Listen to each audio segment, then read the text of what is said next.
Oi pessoal, tudo bem? Eu vim gravar esse vídeo para vocês para falar um pouquinho sobre a questão do uso contínuo dos benzodiazepínicos na vida. Quais são os benzodiazepínicos ou mesmo dos soníferos? Então, quais são dos medicamentos químicos usados para o sono em uso prolongado? Quais são eles, né? Os mais preocupantes.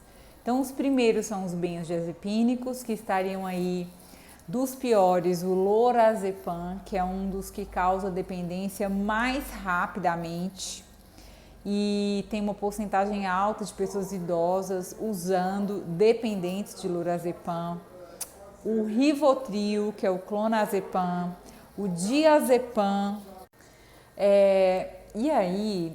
Dos soníferos, né, o mais preocupante aí são os midazolams, que é o midazolam, que tem um efeito ultra rápido. Tudo na psiquiatria, gente, que tem uma ação super rápida, é porque o mecanismo de ação cerebral é geralmente em localizações que proporcionam um alívio rápido, porém estimulam o sistema de recompensa, levando a uma dependência, tá? Então, assim, nada que tenha resultados muito rápidos na psiquiatria vai ser tão saudável assim. Então, o pior efeito e o maior risco é de levar uma pessoa à dependência química daquela substância, exatamente pela ação rápida do seu efeito, com uma sensação, entre aspas, agradável ali, boa, momentânea e passageira. Então, o Brasil, por exemplo, em 2018, o Brasil consumiu 56,6 milhões de caixas de calmantes e soníferos. 56,6 milhões, gente, de caixas, tá? Em termos de comprimido, dá 1,4 bilhão de comprimidos em apenas, né, assim, com que estão inclusos os ansiolíticos, né, que são esses calmantes, entre aspas, porque ele tem uma ação lítica rápida na ansiedade, e os soníferos. Esses tratamentos divergem muito do tratamento para ansiedade, que não é feito com ansiolítico. A base da ansiedade é uma deficiência de serotonina, dentre outros neurotransmissores. E esse ansiolítico, esse ansiolítico, ele não tem ação na serotonina, né? Então, toda medicação que tem ação na serotonina, ela leva alguns dias, algumas semanas para começar a fazer efeito. Eu engasguei, gente, desculpa. E aí que está o problema. Isso é um assunto bastante preocupante para nós psiquiatras, e não só psiquiatras, mas médicos que se preocupam em dar o mínimo de medicação necessária aos seus pacientes, porque geralmente o psiquiatra, quando ele vai fazer um uso de um benzodiazepínico no seu paciente, ele faz todas as recomendações, ele orienta todos os riscos para o uso do benzodiazepínico, ele dá uma receita com data reduzida, com uma quantidade limitada de substância de medicação, porque ele não quer levar o seu paciente à dependência química. E, em geral, o psiquiatra vai na causa do problema. Então, assim, gente, insônia geralmente não é uma doença, é um sintoma de uma doença. Então, precisa-se achar a causa base da insônia para então levar ao tratamento da doença e então resolvermos a insônia. Tem insônia que a causa é extremamente, estritamente obstrutiva, tá? E que aí a pessoa pode ficar tomando tudo, que ela vai continuar tendo insônia se ela não tratar a obstrução dela. E aí vem um ponto muito sério, muito importante, é que esses ansiolíticos, os benzodiazepínicos, eles são usados para tratar a ansiedade. Eu particularmente não gosto, e eu sei que 99% ou 90% dos meus colegas psiquiatras detestam tratar ansiedade com ansiolítico, com benzodiazepínico, exatamente porque conhecemos os riscos que a gente vai levar para o paciente dele se tornar dependente daquela medicação. E existem várias consequências. Então, assim, quais são esses soníferos ou esses ansiolíticos? Alprazolam, bromazepam, clonazepam, diazepam ou clonazepam, Rivotril, lorazepam, que tem Lorax, né, e tudo mais, diazepam, flunitrazepam, midazolam, que é um sonífero, não é um ansiolítico, e o zolpidem, que é um estimulante do sono também, que seria mais colocado como sonífero, tá, gente? Mas ele já tem um efeito, como ele tem um efeito mais leve, o zolpidem, desses todos aí, é o que ele não está classificado como ainda como causador de dependência química, como o midazolam e os outros causam, os benzodiazepínicos causam, e ele geralmente é levantado que ele pode causar uma dependência emocional, no sentido de que, mas ele é tão bom, eu quero tomar para dormir. Mas não realmente uma dependência química dele. Então, desses três grupos, o zolpidem é o mais, é o ideal para se manejar em termos de medicação química para o sono, né? Então, o zolpidem, ele é um hipnótico, né, usado só para o tratamento da insônia mesmo, e os benzodiazepínicos, que são os faixa preta, que são vendidos no receituário azul, e o zolpidem não é vendido no receituário azul, ele não é faixa preta, ele é vendido como controlado especial, né, assim como os antidepressivos. Então, assim, olha para vocês verem, o faixa preta são remédios, quando a classificação é faixa preta, é um remédio que potencialmente pode causar dependência e o benzodiazepínico causa muita dependência. O Brasil tem um ranking elevado de uso de benzodiazepínico, isso preocupa a todos nós, psiquiatras, não é legal, tá caminhando. Ao invés do negócio estar melhorando, parece que está piorando cada vez mais. Isso é muito preocupante, tá? Quanto mais a gente vê esse número, essa hipermedicalização, sem entender e sem compreender quais são as características da insônia, o que está junto com essa insônia, qual a causa, mudança de hábitos, diminuição do estresse, melhora da qualidade de vida, isso tudo e a atividade física estão extremamente relacionados ao nosso dormir. Então, se uma pessoa está desprovida de tudo isso e ela ainda coloca mais um remédio químico dentro do corpo dela, para ela forçar o corpo dela a dormir, sendo que o corpo não está dormindo porque ela está estressada, com má qualidade de vida, não pratica atividade física sedentária, o que vai acontecer? É mais uma bomba relógio que vai explodir em algum momento, através de efeitos colaterais, através de outras complicações para aquele organismo. Em 2015, teve uma campanha para reduzir o uso de benzodiazepínicos, mas esse número ainda é muito significativo, tá?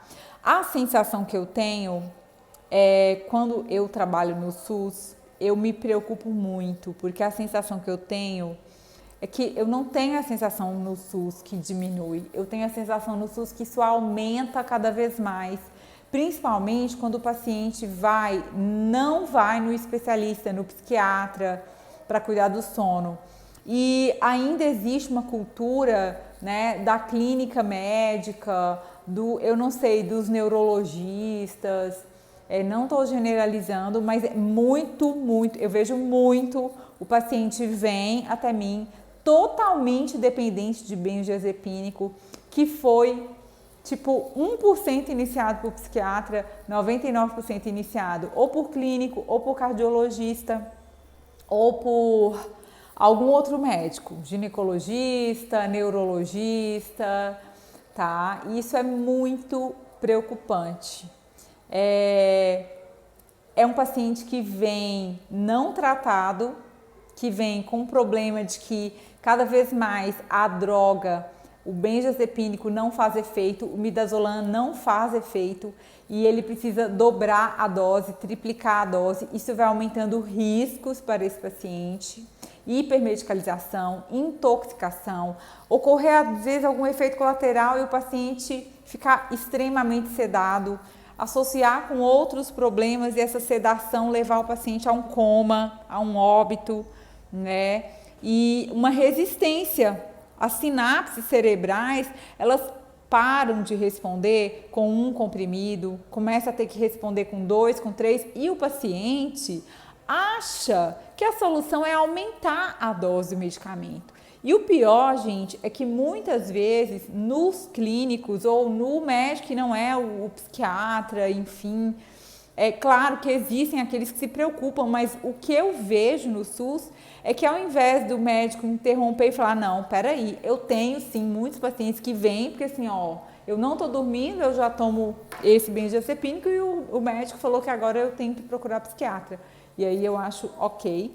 Mas às vezes o paciente já chega tomando 3 comprimidos do mesmo benzodiazepínico, tá? O que é muito preocupante.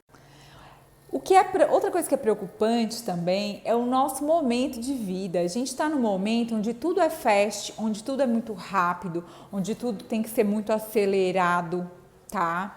E nós queremos soluções rápidas para tudo. E, gente, para a nossa saúde não há solução rápida. Há uma construção. A saúde, ela é uma construção dia a dia para que você chegue a um sono ideal, tenha um corpo como você quer, para que você baixe seus níveis glicêmicos, regule sua pressão. Existe uma construção contínua e constante que deve ser realizada. O problema é que as pessoas buscam essas medicações para dormir logo como uma solução rápida. Isso é muito característico e semelhante ao nosso momento atual de sociedade, política, nossas crises sociais, econômicas, esse mundo hiper conectado, onde tudo está no aqui agora, rapidinho, você fazendo 1000 coisas ao mesmo tempo, e depois você chega à noite e você quer desligar, você quer desconectar e você não consegue porque você está acelerado, você não fez nada para começar um desligamento para você dormir e você quer dormir. E aí você começa a se angustiar porque você não dorme, porque o seu corpo, porque você fez um monte submeteu o seu corpo a vários níveis e vários tipos de estresse ao longo do dia e você quer então uma solução rápida para dormir, como se isso fosse resolver todos os seus problemas e não, só vai aumentar. O pior, gente, é que assim, em 2000 não tem muitos estudos sobre a porcentagem da população que usa benzodiazepínico, mas chegou-se em 2003 a 21% da população brasileira fazendo uso de benzodiazepínico. Eu acho que é mais, pelo que eu vejo, tá? É mais comum em mulheres e idosos, gente, idosos. Então, é muito triste, é muito preocupante. Por quê? Porque os benzodiazepínicos, eles vão ter como efeitos colaterais a perda da memória contínua, conforme o uso, a perda progressiva de memória, estimulando em história familiar de Alzheimer a vinda e a instalação do processo demencial do Alzheimer, assim como outros processos demenciais. Existe, gente, muitas substâncias químicas que nós usamos, às vezes até no nosso cabelo, como o formol, por exemplo, que estão relacionadas a alterações de memória. E os benzodiazepínicos são usados a rodo pelos idosos para dormir como única saída e a memória que já vai realmente se alterando com a idade, vai ficando mais defasada ainda. O clonazepam é uma das substâncias mais usadas no Brasil, mais difundidas no Brasil. E o problema, que é o Rivotril, né? Ele reflete, gente, automaticamente esse uso absurdo do clonazepam, reflete uma piora na saúde mental da sociedade como um todo, né? para lidar com o estresse do dia a dia, mesmo que a pessoa não tenha um transtorno mental propriamente dito, as pessoas acabam fazendo uso do clonazepam ou Rivotril, o que é muito preocupante, gente, tá? Ao invés das pessoas, como eu falei, resolverem a questão do estresse na sua vida, mudarem isso, elas estão lá ansiosas, estressadas, elas vão lá e tomam Rivotril.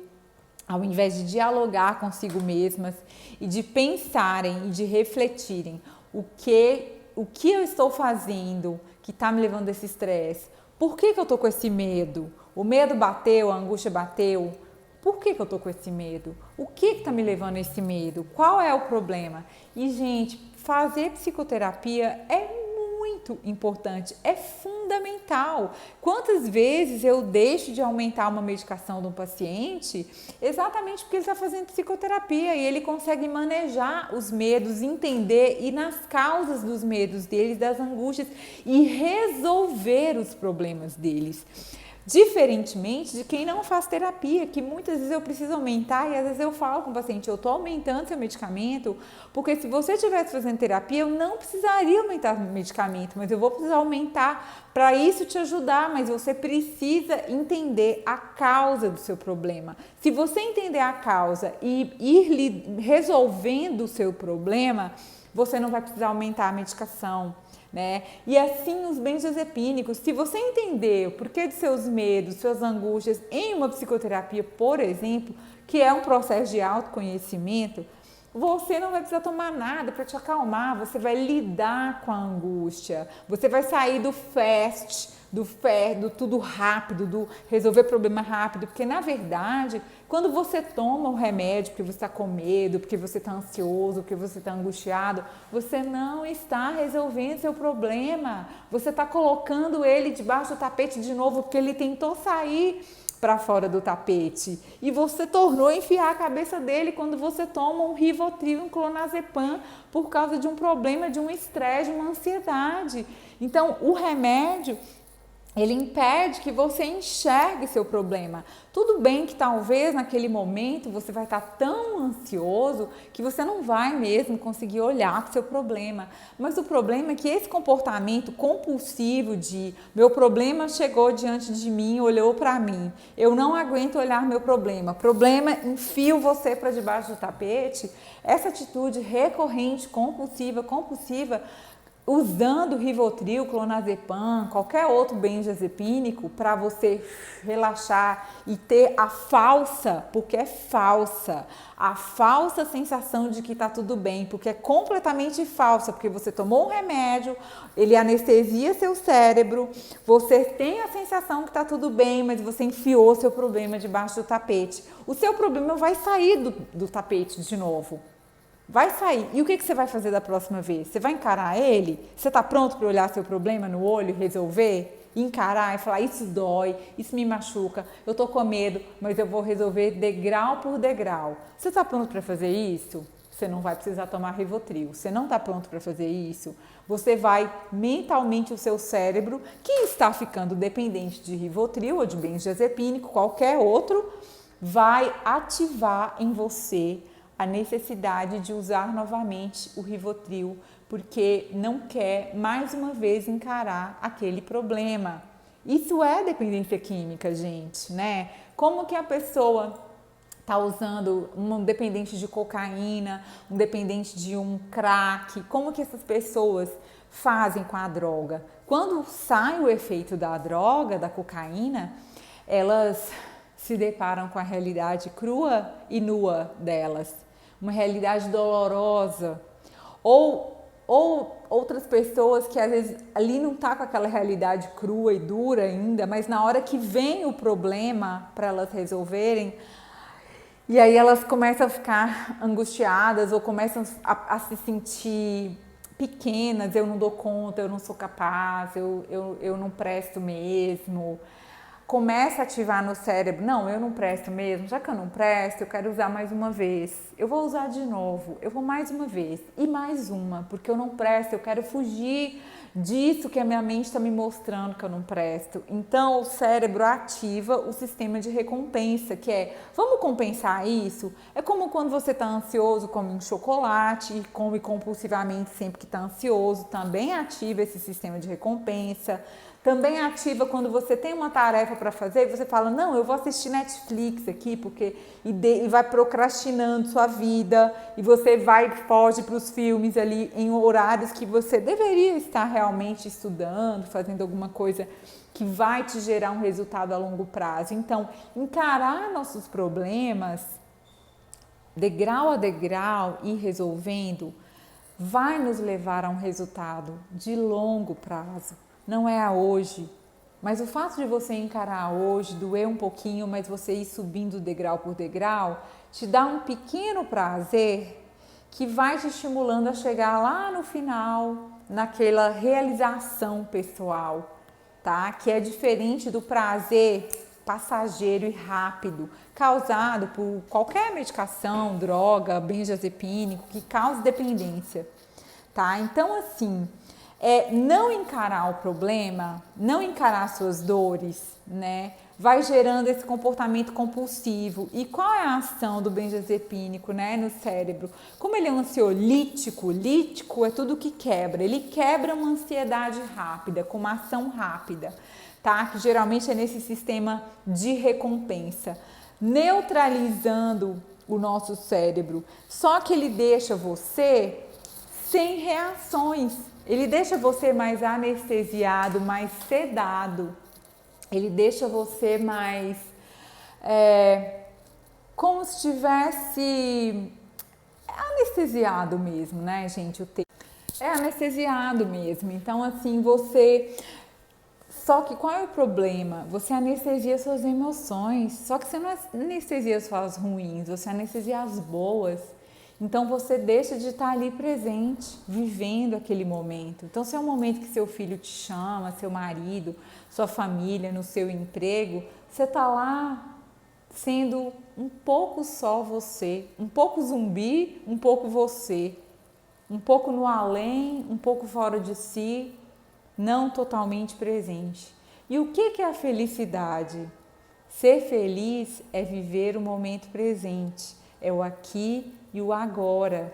Para você ser feliz, você precisa estar presente. Presente na dor, presente no seu medo, transformando o seu medo, aprendendo a respirar conscientemente, aprendendo a acalmar suas emoções, aprendendo a confiar, aprendendo a desenvolver pensamentos positivos diante da vida.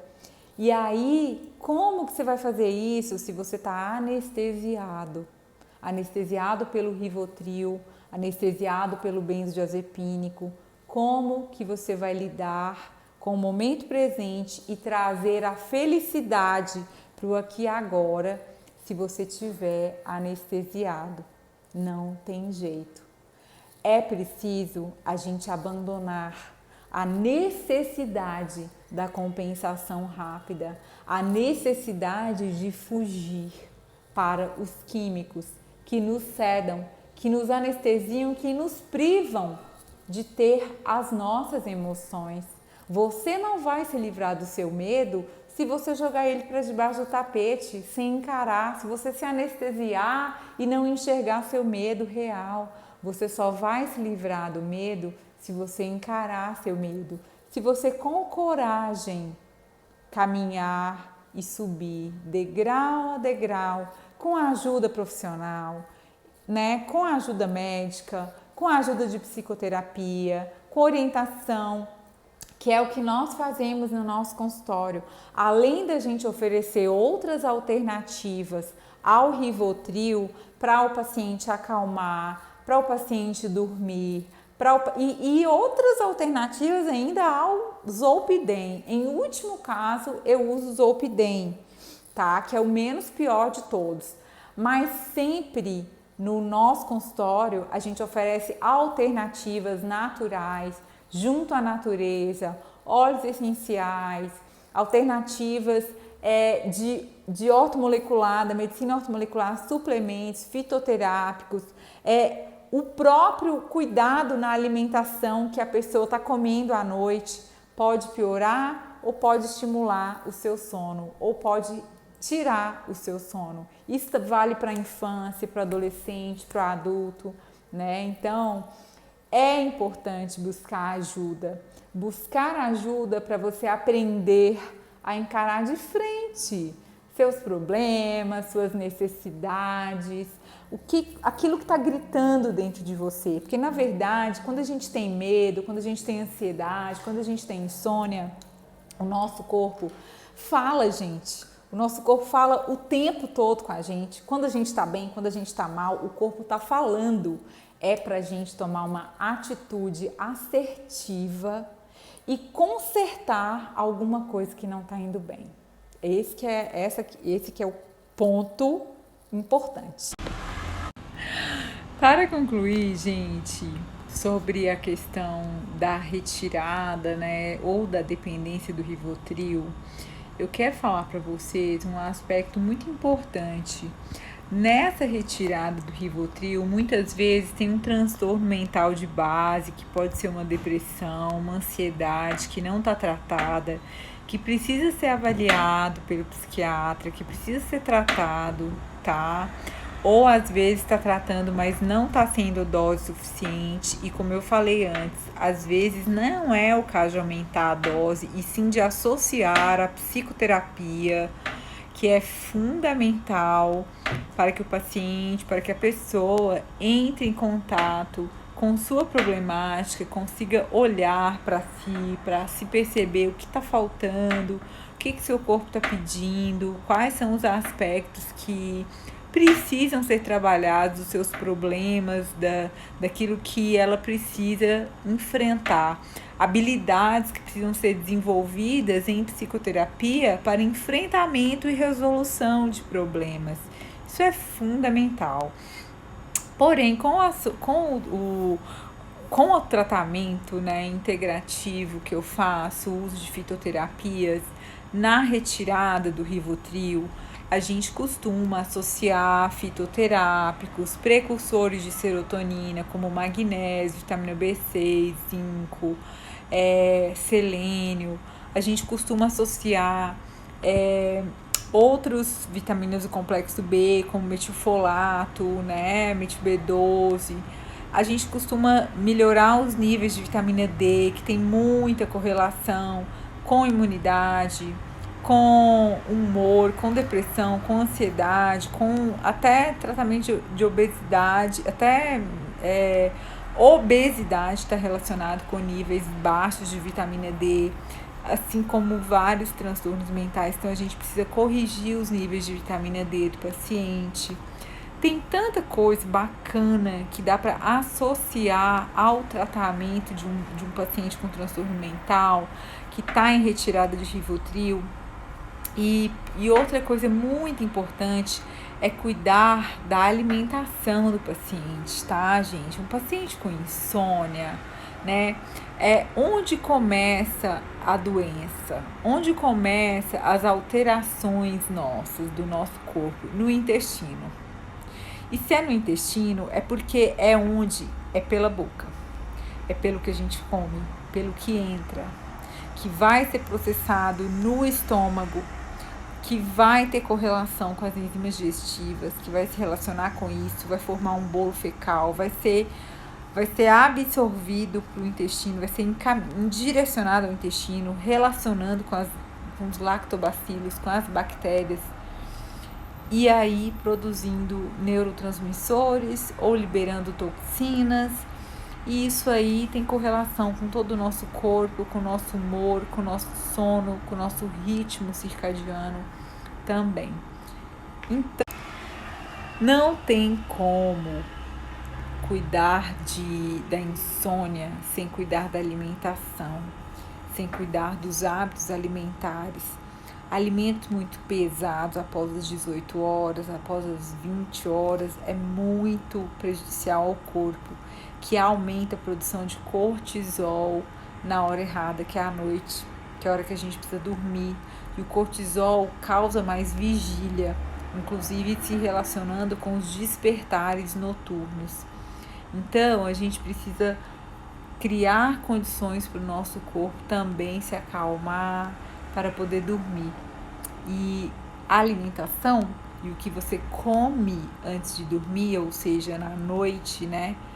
Nível de carboidrato, nível de açúcar, isso tudo vai se correlacionar com o tipo de sono que você vai ter ou a insônia que você vai ter. É muito importante cuidar disso. É interessante também que a homeopatia, através da homeopatia detox, oferece alguns tratamentos em que você pode retirar as toxinas e miasmas de pessoas que ficaram anos e anos e anos usando um mesmo químico para dormir, um mesmo medicamento para dormir, e às vezes a pessoa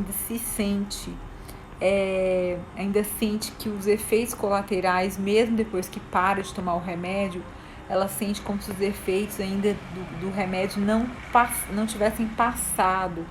Então, a homeopatia detox, né, ela costuma oferecer uma alternativa de remover aqueles miasmas daquelas medicações para dormir que foram usadas por longo tempo. É interessante, é uma alternativa interessante também para limpar o organismo, né, daqueles miasmas ali, daqueles anos e anos de medicação para dormir, química, que trouxe algum efeito colateral, tá? É bem interessante também procurar isso. E eu acho que é isso. Era a contribuição que eu queria dar sobre trazer um pouco de reflexão em torno dessas medicações. A solução não é aumentar cada vez mais, a solução não é dobrar a dose, não é triplicar a dose. Essa é a pior solução. A solução é ir na causa, tentar descobrir se tem um transtorno mental de base que não está tratado ou que está precisando melhorar aí o manejo medicamentoso, associar fitoterápicos, hábitos de vida, aprender a se conhecer, se encarar, como eu falei, parar de se anular, parar de se anestesiar e tentar encarar mais a nós mesmos, né? Aquilo que está doendo, a parte que está doendo, para a gente poder lidar com isso. Porque na hora que você lida, você vai acabar superando, vencendo aquilo vai deixar de incomodar, vai deixar de doer, você vai parar de ter que anestesiar aquilo, tá, gente? Só lembrando que o uso prolongado do benzodiazepínico, Rivotril, clonazepam, diazepam, lorazepam, alprazolam, mesmo que seja em doses baixas, pode levar às mesmas perdas de memória futura, precipitar o Alzheimer, tá? Que é a demência aí da memória, né? Então, realmente, não vale a pena. Não vale a pena a gente fazer isso. Não vale a pena essa anestesia nossa por um momento passageiro, super rápido, para logo depois você ter que encarar novamente seu problema. Temos que encarar nosso problema, olhar de frente o que está acontecendo, o que sentimos, nos reprogramarmos, irmos atrás dos nossos sonhos, dos nossos ideais, devagarzinho, um dia de cada vez, mas constância, com constância.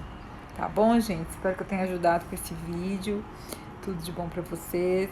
Até a próxima.